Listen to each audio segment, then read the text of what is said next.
So welcome, everybody. Gemini, for those of you who don't know, is governed by air. It's an air sign, and it is a mutable sign, which means that like Pisces, Virgo, and Sagittarius, mutable signs are the most flexible. Those are unlike the fixed signs of earth, air, fire, and water. Fixed signs like Taurus we had last month is the most, I don't know, for lack of better words, intense or non-moving. The mutable signs are the most fluid and ability to be flexible, to be changeable. And so air itself is already pretty light and kinetic. So then when you add in the mutable air sign, Gemini is the most kind of, some might say flighty, some might say dynamic. And anyone who has Gemini prominently in their chart, like our sun sign Geminis or me with Gemini rising, knows what it's like in a Gemini mind. It can be a little bit, sometimes a little chaotic. And it's interesting. I think that yoga with a big Y, must have been developed by some air signs, or at least some vatas, because really yoga is about disciplining the mind. And the mind can be our greatest asset, and it can be our greatest obstacle, both towards spiritual growth and raising of consciousness, but also just in our ability to manage our day-to-day life and to actually achieve goals or manifest things. How we think is everything, and what we believe is possible really shapes our reality. And we're going to talk a lot about that. So given all the airy energy, I thought we would start by standing up and just shaking out the squiggles. So let's go ahead and stand up. And there's no set way to do this. We do shaking in Qigong. So if you are a Qigong practitioner and want to do some official Qigong shaking, you can. If not, just move. And move your head. Don't forget to move the head. So shake the head.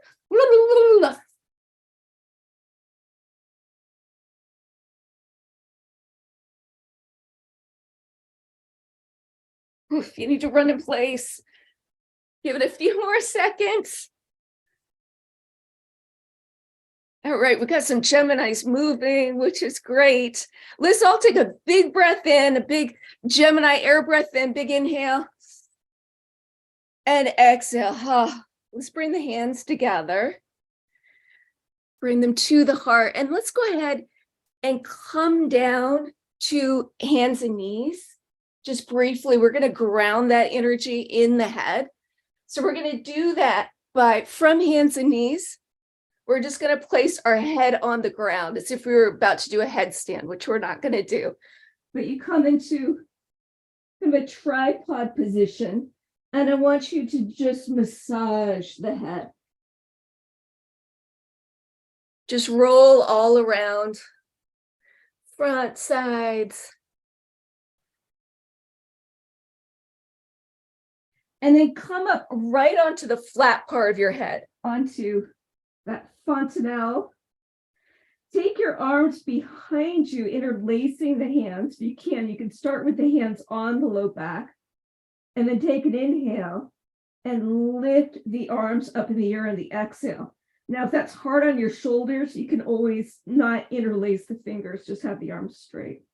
Take a few deep breaths.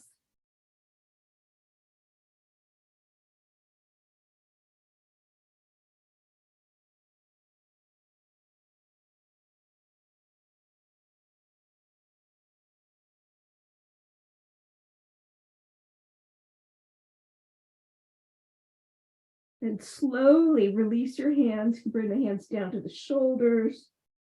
Very slowly bring the hips down to the heels. And just rest in child's pose for a few moments before we change positions again. Just clearing the mind. Just follow the breath right now. Try to not let your thoughts go all over the place. Just feel the breath.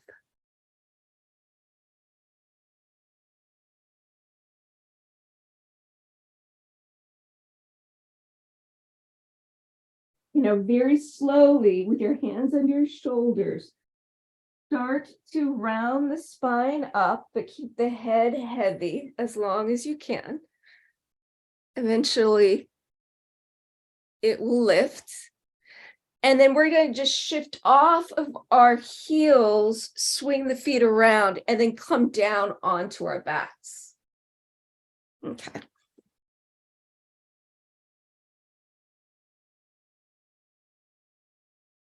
Now, once you've arrived on your back, let's really use the weight of the body to become more present. So whenever you've got a lot of air, that type of energy moves up towards the head, which is wonderful. It's why Geminis are so brilliant and creative and are great communicators. But we want to ground that energy in the body so it's not just chaos. That's a problem, particularly with mutable air, is all those ideas can go all over the place. So take a deep breath, and on the exhale, big sigh out. Just be here now, be in the body. With each exhale, let your body be a little bit heavier.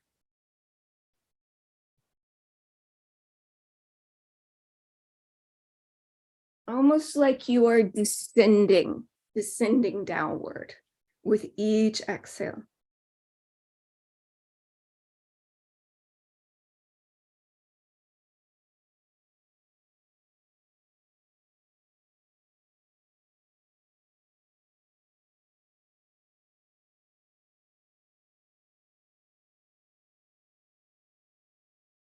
Feel the breath move through the body and let that be your anchor to stay present.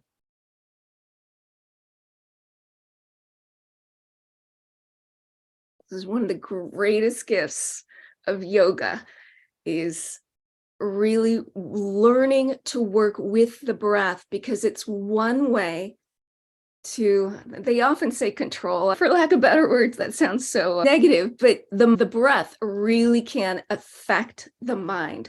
So when you slow down the breath, it slows down the thoughts, it calms the mind.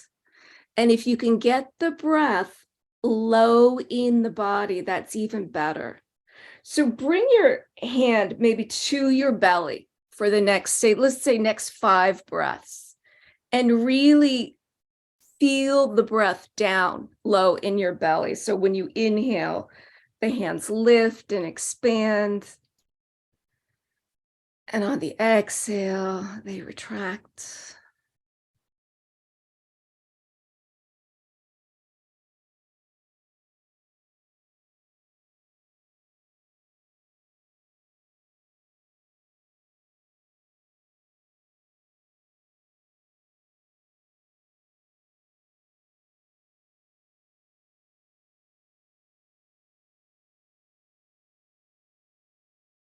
Good.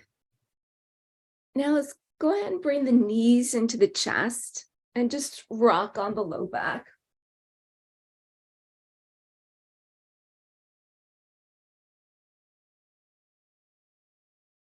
And then taking the knees wide apart, let's circle the knees in towards each other and back out, just like you're swimming the breaststroke.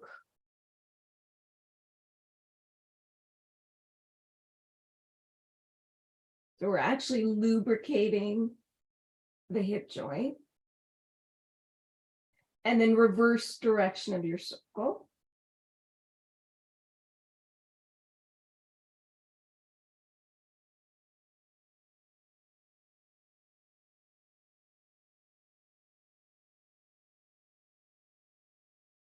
And the next time the knees are wide, we're going to come into happy baby pose. So just bending the knees, soles of the feet are pointed towards the ceiling. You can hold on to your big toes or feet, ankles, or if it's easier on your shoulders, you're just going to wrap your arms behind the knees, and then you're going to relax. So in Yin, we actually call this stirrup pose, like you're sitting on a horse. And the idea in yin is not so much pulling or pushing those feet downward. It's really more about relinquishing. So relaxing the thighs, relaxing the glutes, relaxing the knees, letting everything just soften, which is a perfect segue to talk about Gemini, because Gemini is the twins, represented by the twins. And one of the gifts of Gemini is the ability to see something from multiple points of view. So there might be times in Hatha where we're really engaged with our muscles, or we use some force, some muscle strength. And we can do the same shape in Yin, just from a totally different intention, a different place, where it's more about softness, release, relinquishing. So, Gemini, we are having this new moon in Gemini. It's late towards the end of Gemini season, but it's really beautiful that it's coming up close to summer solstice, which all of the solstices, as well as the equinoxes, are portal points for entry whenever we have a shift or a transition point, which the solstices are.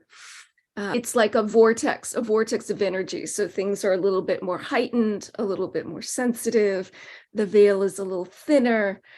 Also, at summer solstice, it is the peak of yang season. So it is the height of that yang, often referred to as masculine energy, but not specific to a gender, just more that, we both have those polarities of feminine, receptive energy, yin energy, and active, doing energy, yang energy. And Gemini really represents a balance of polarities, whether it's a balance of polarities of yin and yang, of light and dark, all kinds of things can come together in its wholeness. In fact, in the tarot, Gemini is represented by the Lovers card. So the Lovers is really about the coming together of opposites, or poles coming together to create wholeness. So that's Gemini. Gemini not only is governed by air, but governed by the planet Mercury. Mercury is the messenger god. So traditionally, Gemini is associated with communication, with messages, signs, symbols, written language, spoken language, talking fast. Geminis usually, although there are definitely shy Geminis, but Geminis love to talk. They are known for sometimes, and I can say this with kindness because I am Gemini rising, kind of liking the gossip, liking to get the scoop, liking to be in the know. They are very adaptable, very flexible, because again, their mind is not fixed. They don't just see things one way and never change. They have the ability to change their mind with ease. And that can be frustrating sometimes for some more of our fixed friends. What are some of the other qualities? They are fun, flirty. Gemini is associated with our siblings and with friendships, being social gatherings. Some of the downsides of Gemini, we've touched on them a little bit, but because they can see so many perspectives and take on so many personas, they are the actors of the zodiac. And they are very good at taking on different roles and different personas.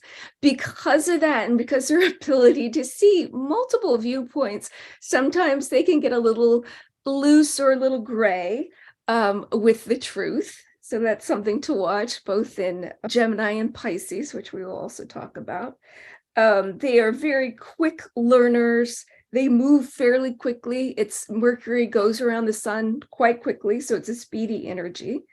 The lessons we learn from Gemini are communication comes in many forms. The Gemini rules the hands, so that's another form of communication we'll talk about.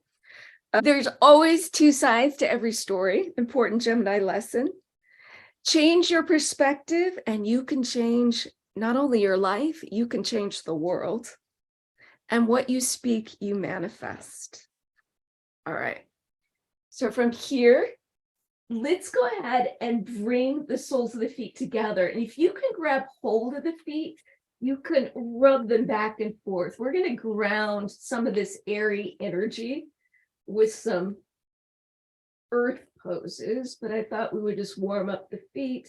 And then if you want to, you can lift your head and shoulders up off the ground, tucking the chin into the chest, and then lift your feet up towards the head. Just taking a deep breath.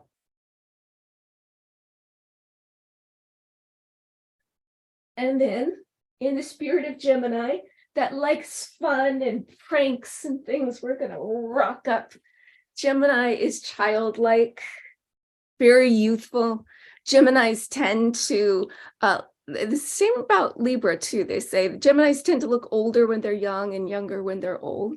So very cool, very youthful. Now that we're here, we're going to go ahead and come into a forward bend to ground some of this energy, and we'll go a little deeper into the astrology. So if you have a bolster or any block, just grab what you have, pillows, anything. And we're going to do a butterfly forward bend. So the soles of the feet will be together. Feet can be on the ground, or if you prefer, you can elevate them on a block, which tends to make it a little bit more intensive through the inner thighs, but it tends to be a little bit harder on the low back. So be mindful of that. And then if you have a bolster or pillow, you can put that between the legs, either flat or sideways. You can come forward with your head. I also like to do this. Sometimes I put bolsters horizontally and just rest my elbows on the bolster and rest my head in my hands. So I want you to come to a forward bend that's comfortable for you. And if your forward bend is just simply dropping your chin into the chest in a relaxed way, maybe with your back against the wall, that's perfect. You just take a moment to settle in to the shape.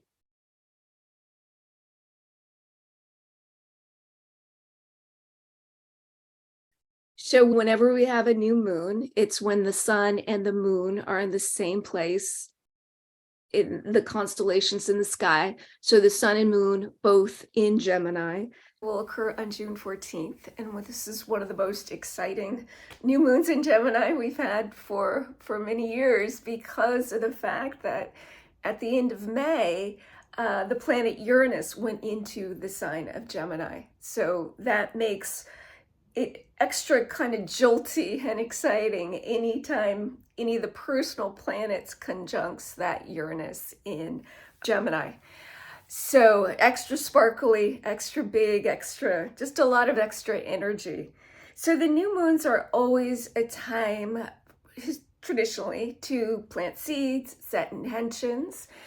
And if you do it around the time of the new moon, I always like to do it either the day of, the evening of, or the day after, while the moon is actually waxing, as opposed to the day before when the moon is waning. It's still okay, but ideally I like to do it in the growth period. But at the very beginning, you plant the seed. And when you set intentions with the new moon, it is beneficial if the intentions are related in some way to the energy that is present. And right now it's the energy of Gemini and air and communication. So any kind of intention that you have around speaking your truth particularly, but communicating in whatever fashion, that could be through art, it could be through singing, it could be through writing, speaking. Intentions around that would all be very well advised, as well as mindset transformation. So much about how we interact and perceive with the world, and we'll talk about this a bit more later, has to do with the thoughts and beliefs that we have, really affects how we see the world. So if you're struggling, really think about that as an intention of maybe looking at some of those beliefs, releasing beliefs that aren't serving you. Okay, which is the next one on my list, releasing limiting beliefs. Visibility and sharing your gifts, intentions around that, new ideas and creative projects, community connections, particularly connections with friends and siblings. Those are two areas ruled by Gemini. Intuitive development could be significant as well too. And anything that just about exploring and curiosity, all very Gemini-like, and having fun. One other significant thing that I want to talk a little bit more about this move of Uranus out of Taurus into Gemini. Uranus is often viewed in astrology as a higher octave of Mercury. Mercury is the planet that rules Gemini, and it mostly governs our day-to-day communication, whereas Uranus is that higher spiritual octave. And let me give you some examples. So if Mercury gathers information, Uranus delivers insights. If Mercury thinks, Uranus awakens. Mercury helps us understand, but Uranus helps us transcend. So just a little bigger, more about the spiritual or collective mind. Mercury is a very fast-moving planet, but Uranus, even though it's an outer planet, has to do with suddenness, revelations, earthquakes, eruptions. Just, it's not necessarily good or bad, but just sudden events. So with Uranus going into Gemini, Gemini being communication, it's really going to transform over the next 8 years how we do education, certainly how we do communication, which is going to be off the charts. I mean, what's going to happen with AI is, already is unprecedented. But all forms of, probably I'm imagining that it'll be like you just have thoughts and things appear, probably where we're headed. Let me see, anything else? Rapid innovation, new ways of learning, changes in communication, technological breakthroughs, expanded consciousness, spiritual awakening, and real revolutionary ideas.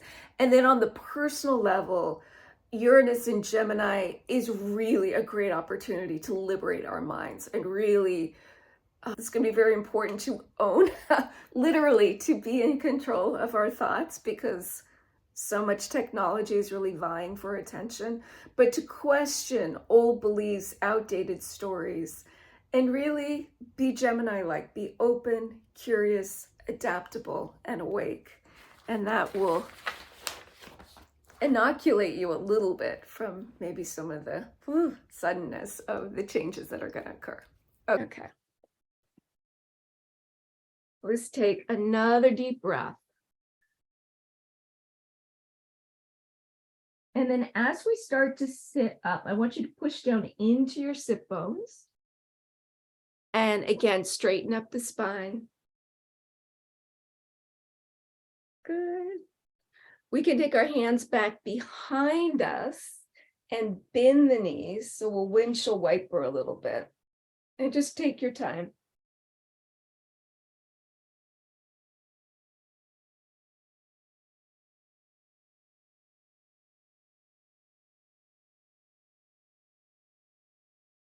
And then sit just in a comfortable cross-legged position. And we're going to work with the hands. So Gemini governs the arms and hands. I always think particularly the hands. So look at someone who's a Gemini. They often will have, I don't, but I have Gemini rising, so I have earthy hands.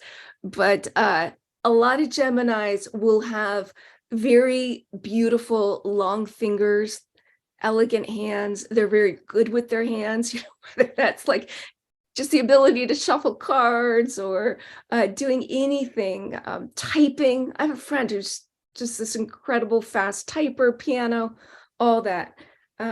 Very, very dexterous and often ambidextrous, that duality. So let's start by taking a big inhale. Lift the arms up, interlace your fingers, and then turn the palms up and look up at the sky. Take another inhale. On the exhale, release the arms down. Now we're going to reach behind us and interlace the fingers. And watch this. We're going to roll the shoulders back so your hands come a little closer to the ground. Your chest is lifted, and we're going to look up at the sky again. And then keep the chest lifted, but bring the chin into the chest. And as you do, see if you can gently lift the arms away from the low back.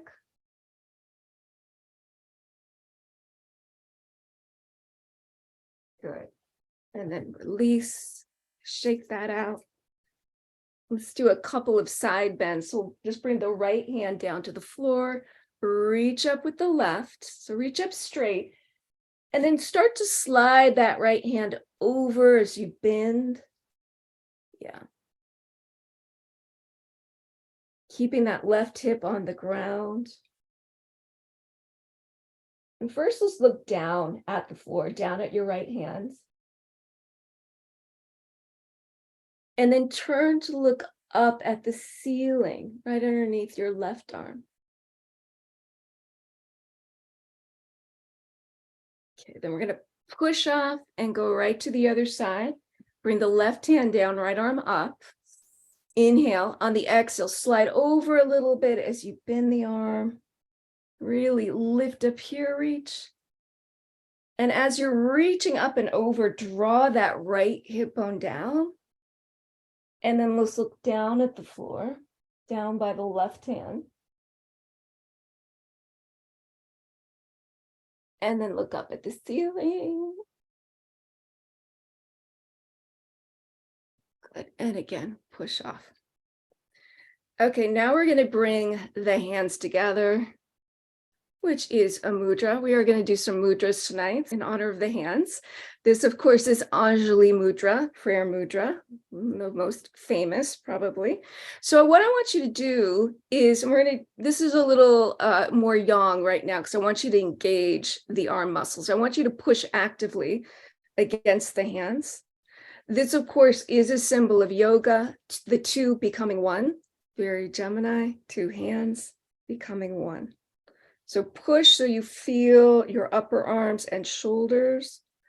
Now watch this. We're going to keep the fingers together, but we're going to lift the palms away. Just stretching in that way, and then bring the palms back together. And we're just going to flip it. So this gets a little trickier. I flip the hands down. Same thing. Fingers together, palms away. That's kind of weird. Yeah. And then come back here. Now watch this. We're going to shift the hands over to the right as we turn the neck to the left.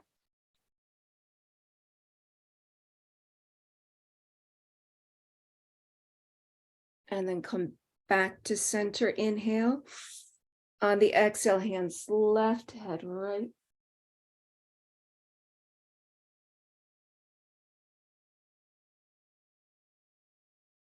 Back to center. Let's interlace them again.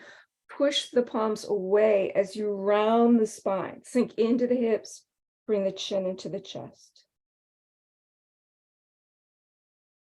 And then once again, lift the arms up and we'll release. And we're going to do now a Ganesha mudra. So Ganesh, one of my favorites. Here he is. Remover of obstacles. Multiple hands. Usually they have four. He has four here. Okay. Very simple. This is like always reminds me of in Sound of Music when they sing jam and bread, jam and bread. Okay, so you're just going to take your fingers and you're just gripping them. So we'll start with the left hand forward, shoulders down, and you're kind of like pulling your fingers apart. Okay, and I want you to close your eyes. We're going to do twice, each time with one hand in front. But while we do this, I want you to just close your eyes, feel that right at your chest. The hand should be right in front of the chest. Ganesha, the remover of obstacles. May all mental obstacles to knowing our true greatness and our true nature be removed. Om Gum Ganapate Namaha. Om Gum Ganapate Namaha. Om Gum Ganapate namaha. And then we'll switch, opposite hand in front. You need to stretch the hands first. Opposite hand in front, same thing, pull a little bit. Bring the hands right in front of the chest. May all obstacles to our spiritual and physical abundance be removed. Om Gum Ganapatiye Namaha. Om Gum Ganapatiye Namaha. Om Gum Ganapatiye Namaha. Okay, and just flip the hands. Okay, let's come back to hands and knees. And we're going to curl the toes under and do a little cow cat. So we're going to start, go ahead and bend the elbows and scoop the chest forward as you come into cow pose. So tailbone's lifted, belly's dropped, chest is forward, you're looking up. Take a big inhale. On the exhale, round the spine, coming into cat, and shift the hips back a little bit towards your heels. And then inhale again, scoop forward into cow. Exhale into cat, and this time, have the hips, if you can, touch the heels just briefly. And then come back into cow. Exhale into cat. This time we're going to release the toes and come all the way down to child's pose, touching the head to the ground if you can. And then come up again. Cow. And one more time, just like that. Around the spine, hips to heels. And take a few deep breaths with your head on the ground.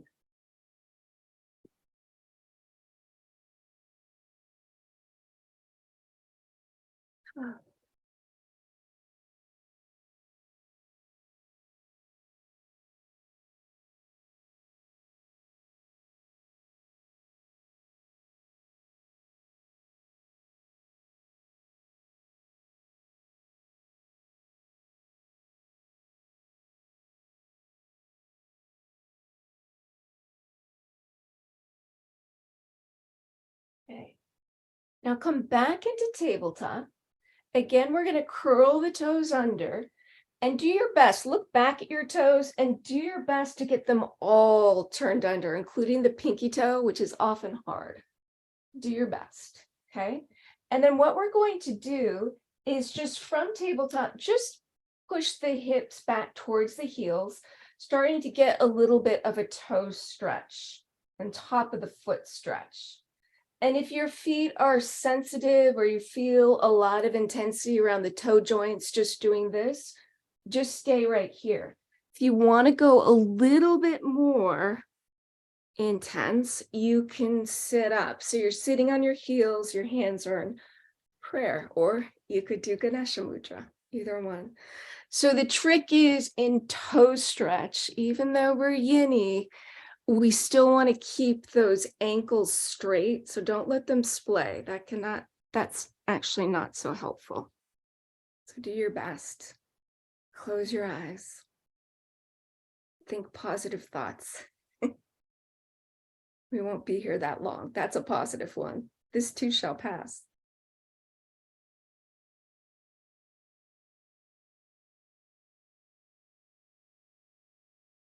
How about 3 more breaths?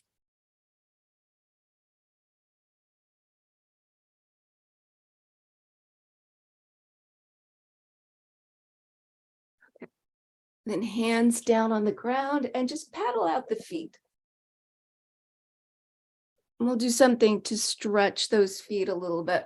So let's take your right foot back, straight leg, your toes are curled, and watch my foot. I'm just smushing my toes back and forth until I'm forced to roll over them. Then I'm going to drag that knee back. Then I'm going to do the same thing with the other side. Toes are curled, smush, smush, smush, smush, smush until I roll over them. Then I'm going to drag it back. Opposite foot. Smush, smush, smush. Roll over, drag back. Smush, smush, smush. Roll over, drag back. Let's do it one more time each side. Smush, smush, smush. Roll over, drag back. Smush, smush, smush.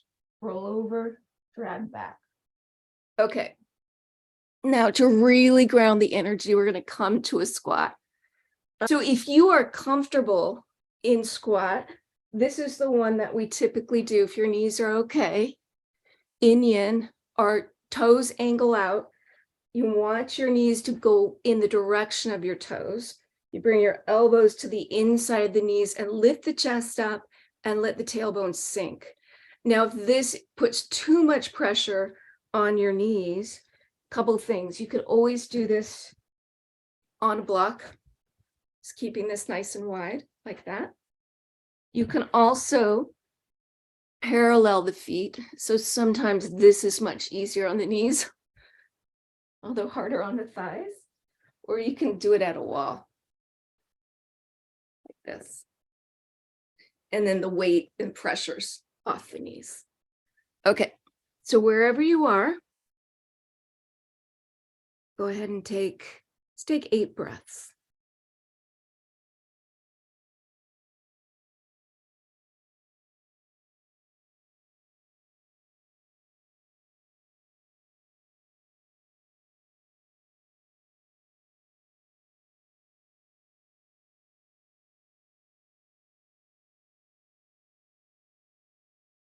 So Gemini is about communication, but it's most strongly associated with the workings of the mind, or Mercury itself is associated with the workings of the mind.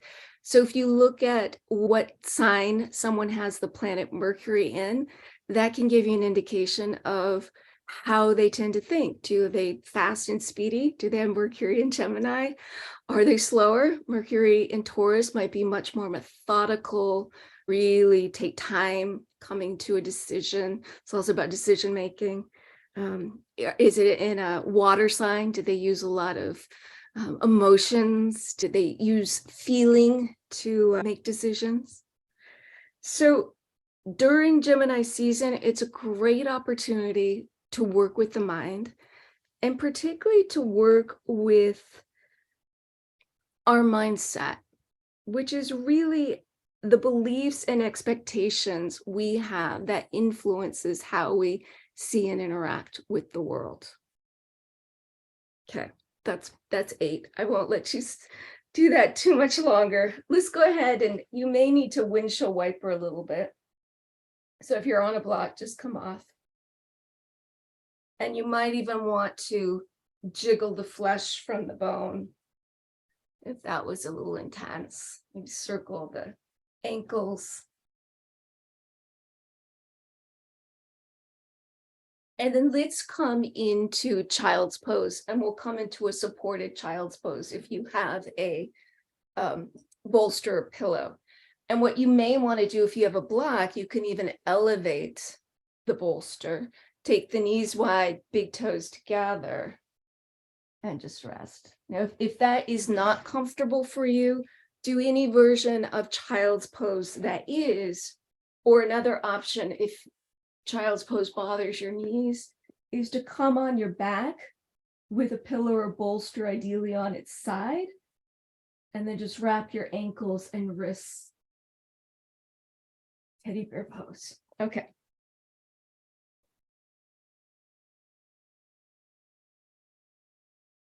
So our mindset really is those expectations and beliefs that greatly impact not only our actions, but even how we interact with the world.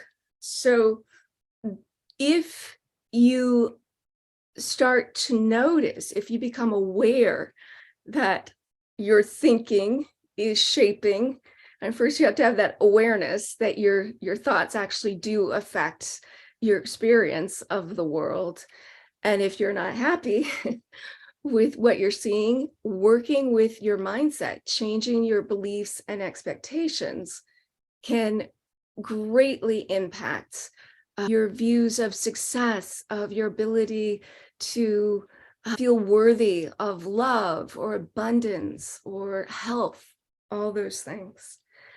And that's where that whole idea of affirmations comes in. So before, God, now I'm blanking on his name, from Minnesota, the senator who got kicked out, it'll come to me. He was a writer for Saturday Night Live for many years, and Al Franken, there you go. He was a writer on Saturday Night Live for many years, and then also did some characters on Saturday Night Live. And one of his famous ones was this guy who, and they'd always have this caveat. It was that he would say, Stuart Smalley is not a real therapist, but he's been through several 12-step programs, and he was big into affirmations. He always had this sort of catchphrase affirmation that was, I'm good enough, I'm smart enough, and doggone it, people like me. And so, affirmations kind of got somewhat of a bad rap from that and other things people laughing about. But it really is cognitive psychology. As long as you really work with them and start to allow your mind to believe them, then they can be incredibly effective in changing your perspective on the view. And I'm going to give you just an example. So if we believe that life is always working out for us, but fail to get a job we applied for, we see it as a reroute, not a failure. We trust that something better will come along, and our energy prepares for that reality, and we find something more aligned with our visions. But on the other hand, if we believe life is against us, that we're always a victim, or things never work out for us, that we always need to be fighting, and we lose the job we applied for, we see that as a validation that life is hard. We then focus our energy on more challenges because our energy expects that reality. So we just look for evidence to affirm that belief. So, I mean, just in a simple sense, the other day, I was in a meeting on Friday that was just not great, and it just put me in a bad mood. So I had just decided I'm having a bad day. And truly, I just kept looking for affirmation for that belief, which was just a matter of perspective. If I had had maybe a slightly different experience that morning and believed I was having a great day, I would have been looking at different things in the environment. We do all tend to have more of a tendency to look for the negative than the positive, which is why it's so important to work with the mind. Okay, let's go ahead and start to come up. If you need to straighten out the legs a little bit, maybe even come into a down dog, pedal it out.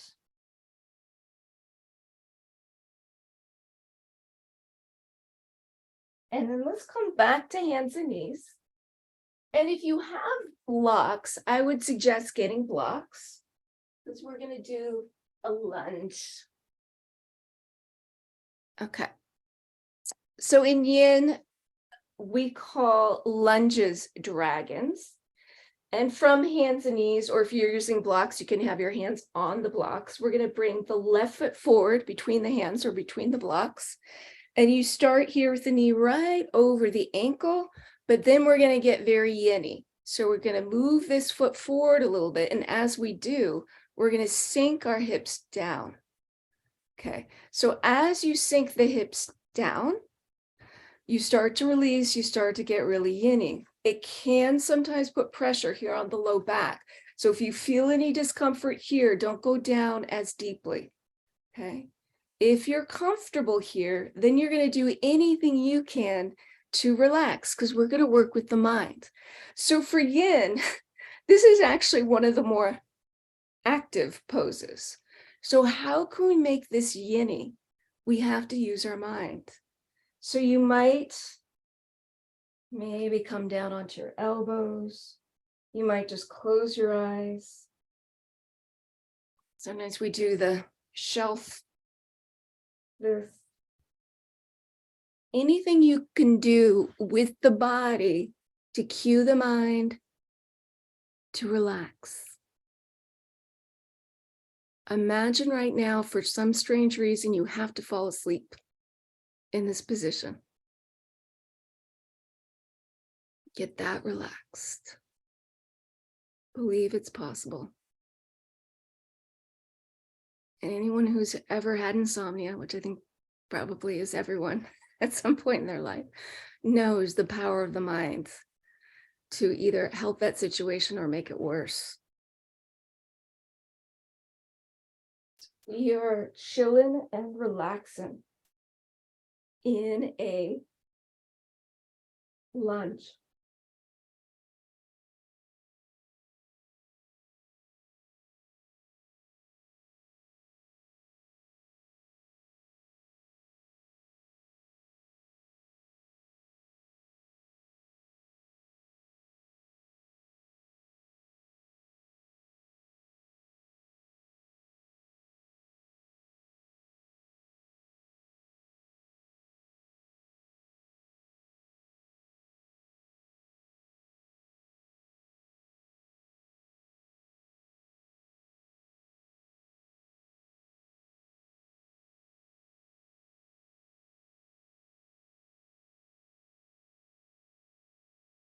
Couple more breaths.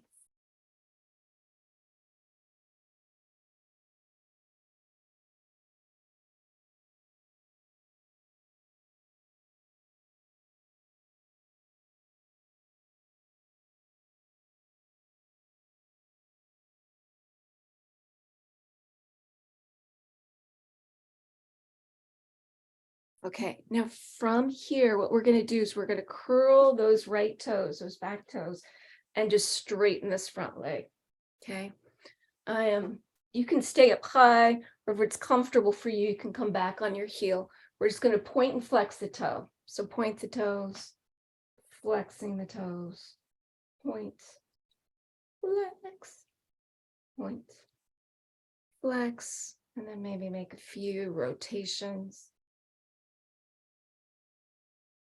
Go the other way. And then we're just going to switch side. So bring the right foot forward. I always like to start in this very right angle position and then get my hands ready. And then I walk that right foot forward just to give me a little bit more space to drop. And in yin, it is okay for that knee to come forward. That creates a little bit different sensation. You will feel it more. You might feel it in back here of the Achilles tendon. Typically, when we come into the dragons, you're not feeling it so much on the bent knee side. You're feeling it here on the hip flexors of the straight leg side. Okay, again, it's all about the mind. So take a deep breath. I am so relaxed. I have never been this relaxed in a lunge before. It's like magic. I could just fall asleep right now. Semi-upright.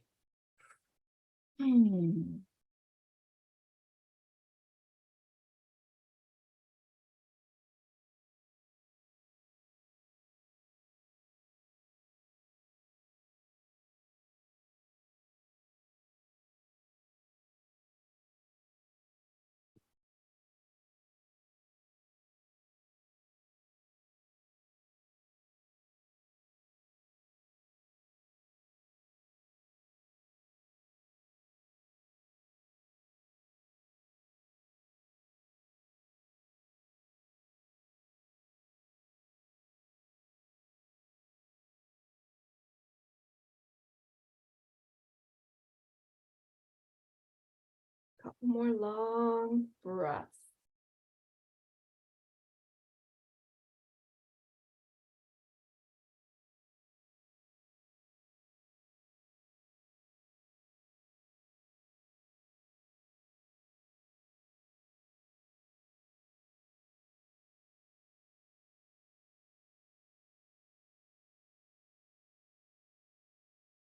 And now very carefully shift your hips back, straighten that right leg. Again, you can just keep the hips up, or if it's comfortable for you, you can rest back on that heel. Right toes are up. We're in a point and then flex, point, flex. Let's do one more. Point, flex, and then circle.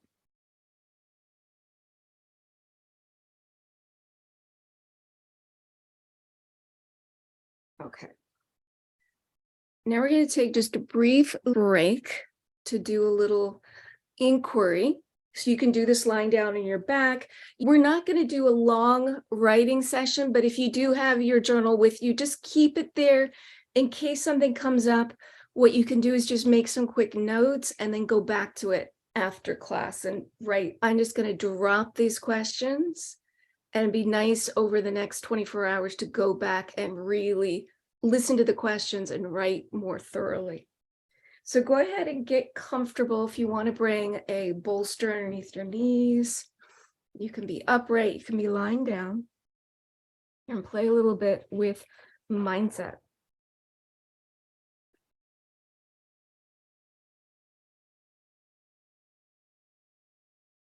Okay, again, just take a deep breath. Settle back into the body. Just feeling the breath coming in and out the nostrils. Feel it in the chest. And then feel the breath all the way down in your belly.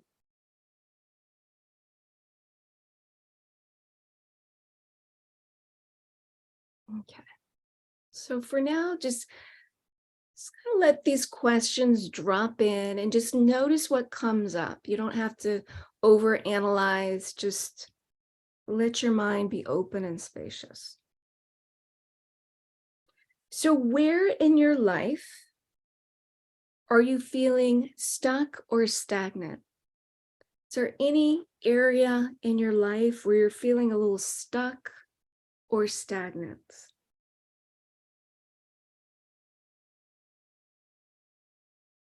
What challenges are you facing right now?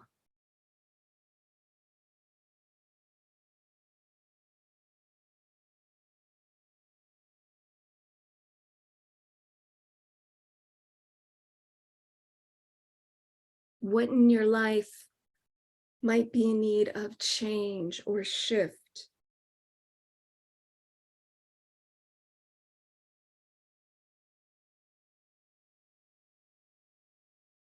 You know, when you think about these areas where you feel stuck or stagnant, particular challenges or areas where there's this calling for some change,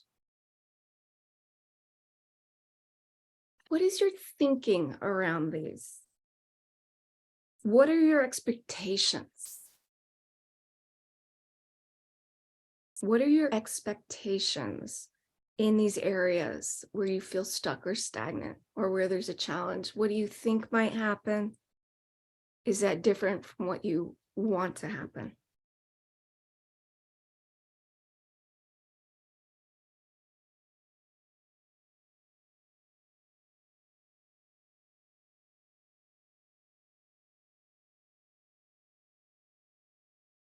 Now just probe and just see if anything pops into your head. Are there limiting thoughts or mindsets that are affecting your potential and lowering your vibration?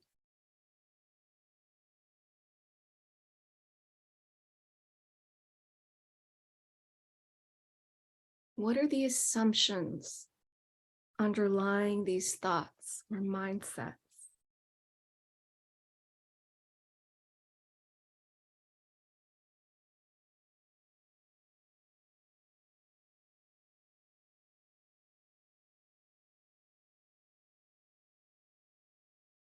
And if you were to choose one, can you reframe any negative, frustrating, or energy draining situation to focus on what might be positive about it?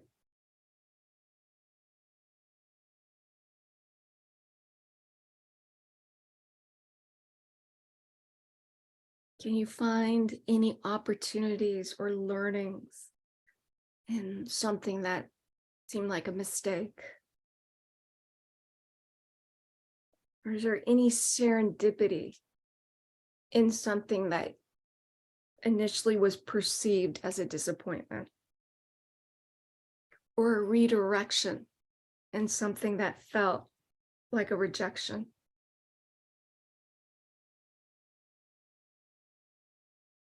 Geminis can take a different viewpoint of the same situation. Can you find a new angle to view the situation from?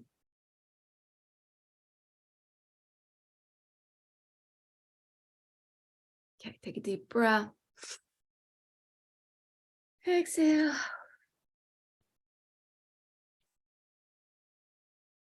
So deep thoughts, really rich information that you can go back and write and write and write. In fact, it's better to just start writing and not censor yourself. Even if you can't think of something else to say, just keep moving the pen and write as much as you can get out, particularly out of your unconscious. Now, for now, let's bring the knees into the chest and just rock.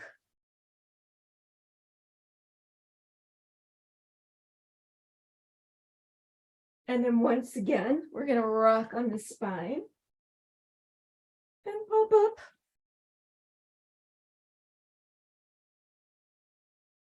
And we're going to come into frog pose. So let me show you the pose and some variations. So true frog is done from hands and knees. You take your knees wide apart, I'm trying to get the camera angle best. Knees wide apart.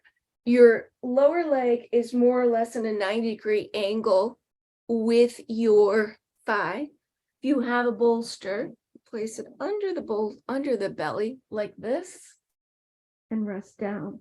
Now, if that's too intense, you can always come back to wide knee child's pose just by bringing the big toes together and supporting yourself that way. Okay. And if that doesn't work for you at all, you can always come to reclined butterfly. But try frog if you can. And you can also do half frog if that's easier for you by just doing one leg at a time. So you just bend one knee, other leg straight. And that's a good option. Okay. And while you are resting in frog,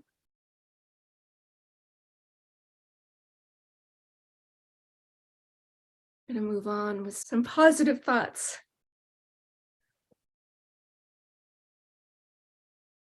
Okay. So once you've come into the shape, take several deep breaths. This pose really gives you the opportunity to do some nice abdominal breathing, particularly if you have a little bit of pressure, not pressure, but feedback there in the form of a bolster or a pillow underneath your belly. You can really breathe into it or even into the floor. It's great to push the belly against the floor, actually strengthens the diaphragm. So do that a number of times, get that breath low and grounded.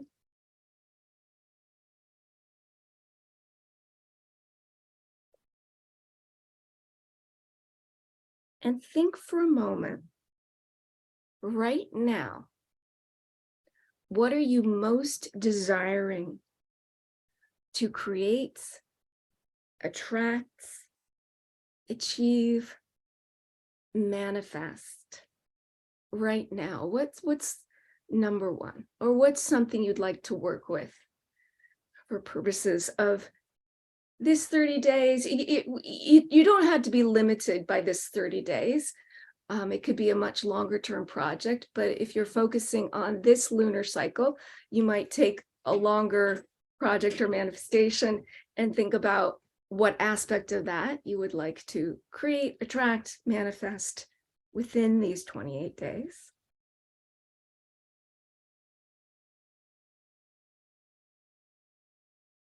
And the most important thing when we're creating intentions, actually, is getting it out of the mind a little bit, even though this class is all about the mind.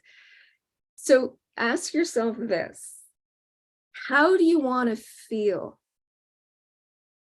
once you've achieved this, manifested, created, attracted this? How do you actually want to feel? And really tap into that feeling by imagining it is true now.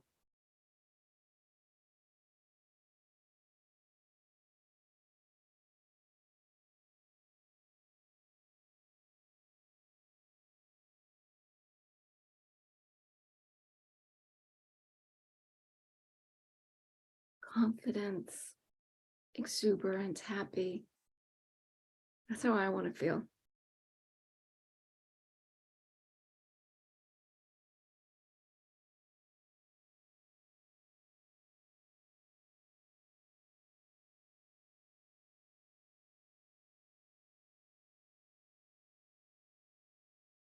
And now also see it.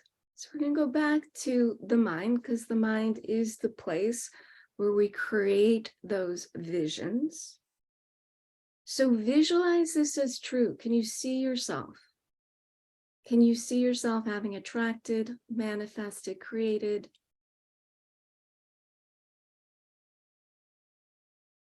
this into reality?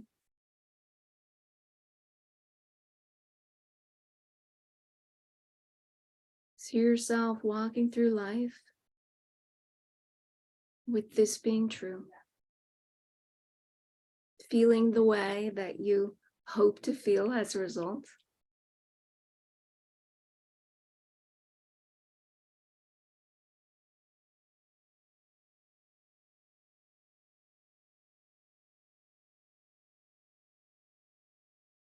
You might even look at this version of yourself. It's really happy or whatever they're feeling, whatever it is you wanted to feel. And that future you looks back at current you, says, yeah, I did it. Totally made it happen.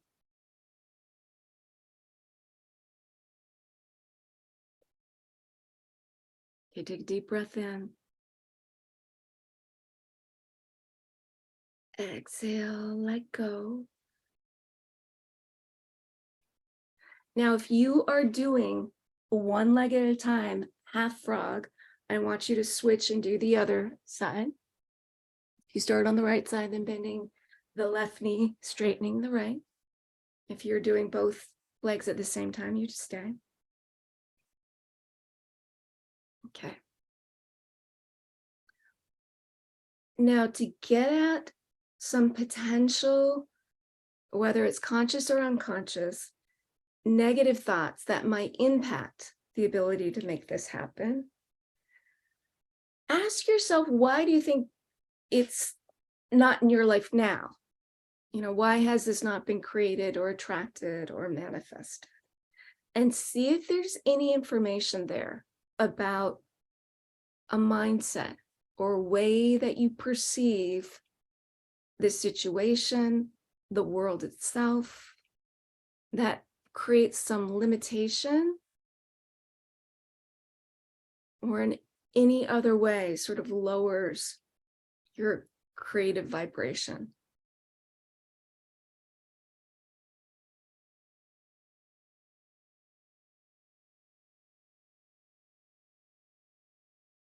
Are there any narratives that are limiting your ability to manifest this?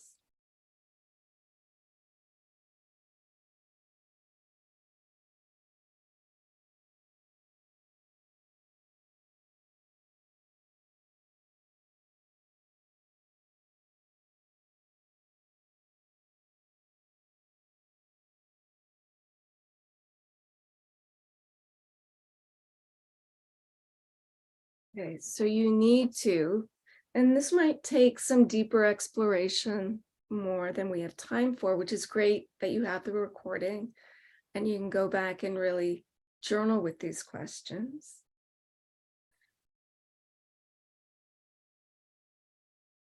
But if there's any narratives that you're telling yourself about these intentions that may be limiting the possibility of bringing them to fruition, can they be rewritten?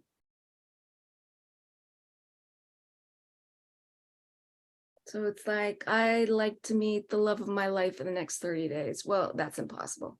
There's no way that can happen. Things like that. Can you, just for the sake of experimentation, which Geminis like to do, can you just shift it and just into an affirmation of possibility? Everything is possible when I believe. I am unlimited in my ability to create and manifest anything like that. We're going to take a few more breaths here.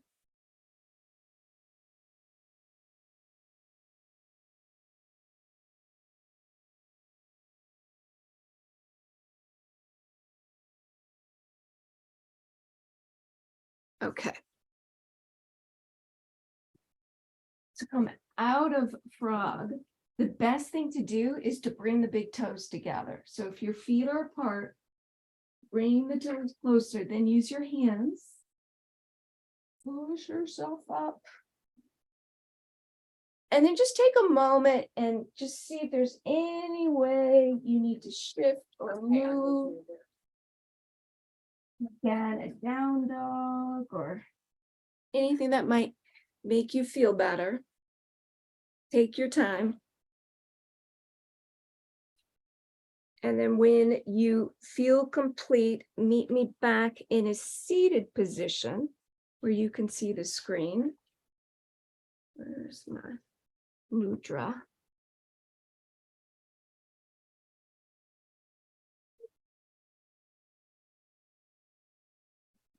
Let's do it here. Okay.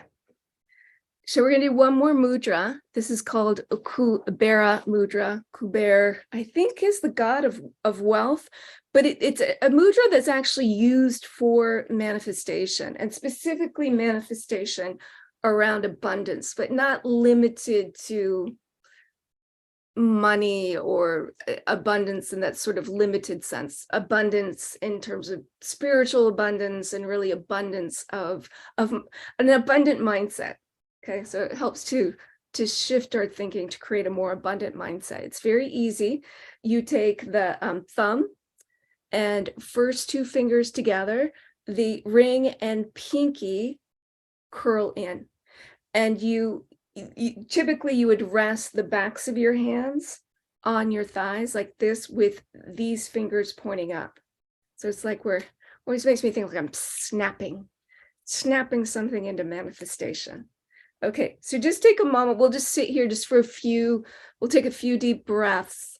And I just wanted to offer this in case you want to hold this during Shavasana. So ideally when we work with mudras, the longer you hold them, the better, but usually about 5 to 10 minutes. So just take a few breaths here. Feel the energy in your thumbs, index finger, and ring finger. Visualize almost like a light there, coming out of that juncture of the fingers together.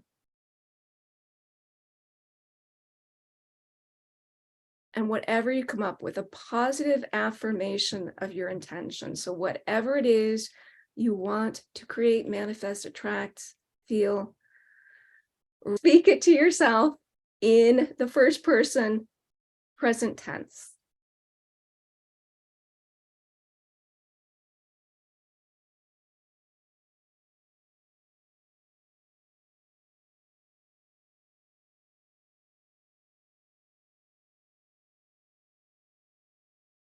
Okay, let's go ahead and open the eyes. We're going to come now into Shavasana. We did a lot of work there on the legs. So if you want to do legs up the wall, or I mentioned that because Geminis like to move, if you do have a strap and want to do head hammock I'll demonstrate this for you real quick. It does require a long strap. If you don't have a strap but want to do an inversion, you can do legs up the wall, or you can even just put your legs up the back of the sofa or back of the chair if you don't have a wall. You want to do head hammock. Oh, this is a really stiff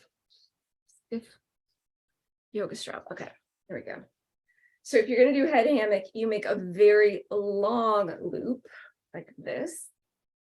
You lie down on your back, taking your feet in the air. You put the strap around the balls of the feet.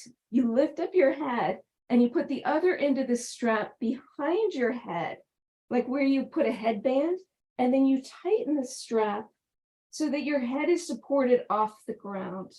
I usually place it right at the broadest part of my head. Some people like it really tight because they like more of a neck stretch. I tend to like it a little more chill. So I give myself a little bit more space. And this is fun because you can move the legs and float like you're in a hammock. So that's an option if you do have a strap. The other option is to, with Gemini rising, I'm giving you lots of options. So head hammock, legs up the wall, or traditional shavasana. And we'll go just a few more minutes. Okay. So once you get comfortable. So the task this month is to really come up with some, not only an affirmative intention, but additional affirmations that will support that. So again, things that will help transform your mindset. So I have a gazillion here in front of me. Some are Gemini specific. So once we all get settled, I'll just go through a couple. These will be good for us all. And just let the words just soak in. I'll try to pause so you have a moment to say it again in your mind. That's usually the most effective. Okay. And you can even listen to this part of the recording, anytime. It's particularly good to do before you go to sleep. Okay.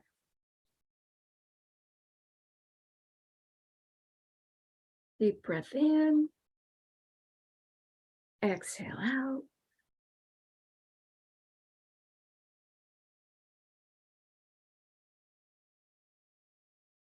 Gemini's like fun, so I'm starting with fun. It is fun to take courageous steps towards my goals and desires.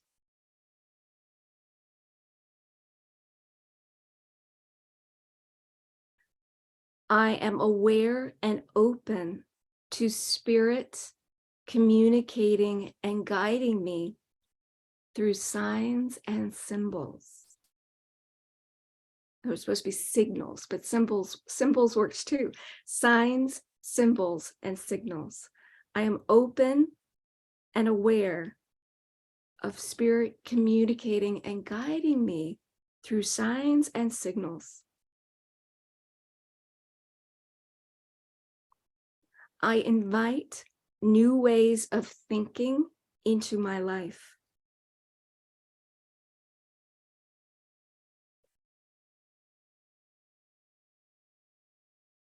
I let go of toxic thoughts and feelings that do not support my highest good.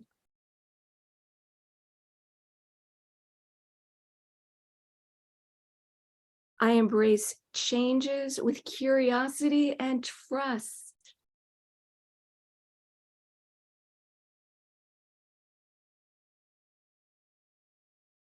I am surrounded by helpful, supportive people. I like that.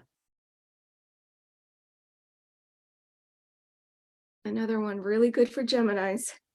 My mind is calm and clear of distractions. I am focused.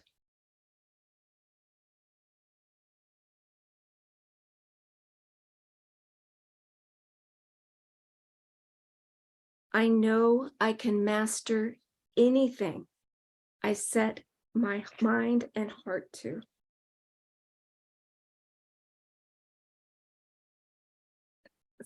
I like this one. Today, I see each moment as a new opportunity to express my greatness.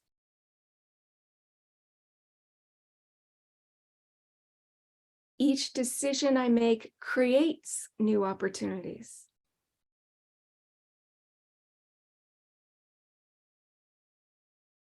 I give myself permission to shine.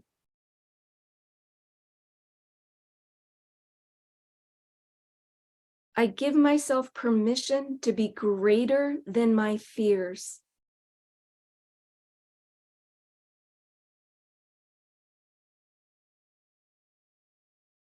And here are some specifically for a growth mindset. The Brené Brown affirmation: I can do hard things.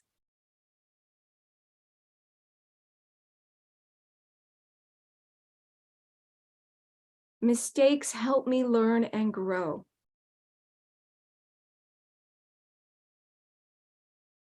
I am strong enough to try new strategies and ask for help.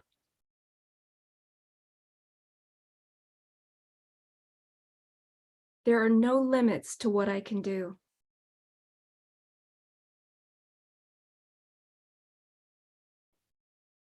Every day, I grow and improve. Every day, I strive to understand more.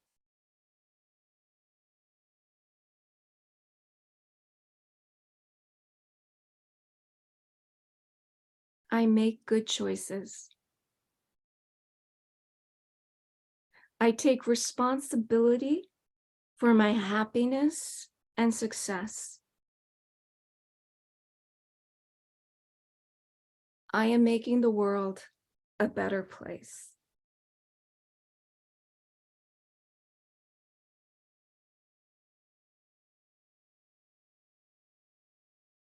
I trust my goodness and I see the goodness in others.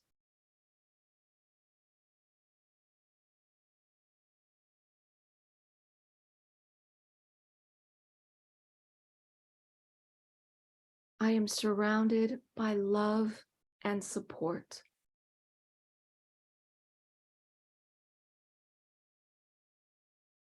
I flow through life with ease.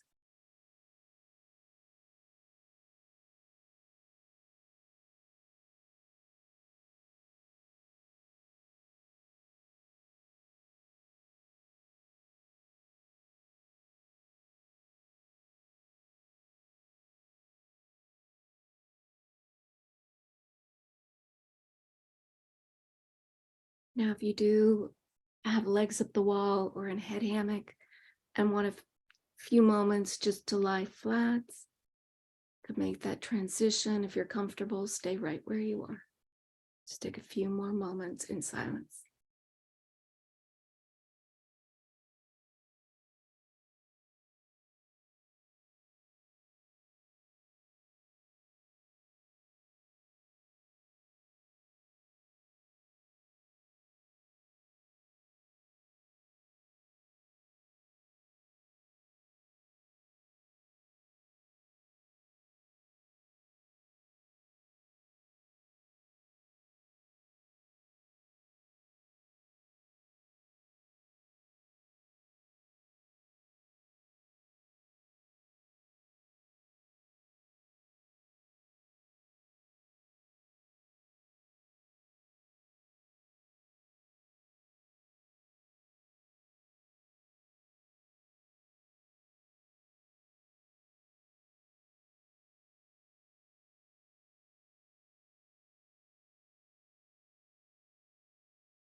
We'll take a deep breath in.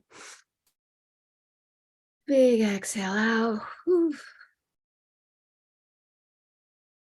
Now, if you need more time to rest, fully support that, particularly in Gemini season. If you're ready to transition, go ahead and roll to your side. Take a moment there.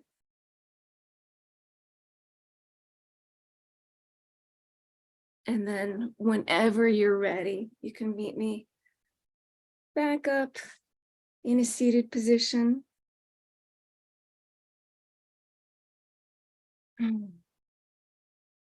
Let's go ahead and take a big breath in.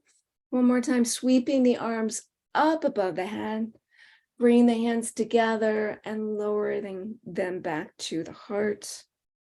You know, Sanskrit mantras are probably the original and most effective affirmations. And one of my favorite is Loka Samasta Sukhino Bhavantu. May all beings everywhere be happy and free. And may our thoughts, words, and actions contribute to the liberation of all beings. Namaste.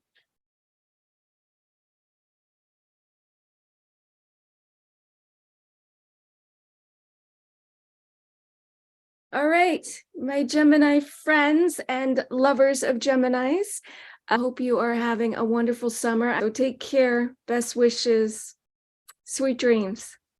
Bye, guys. Write down those affirmations.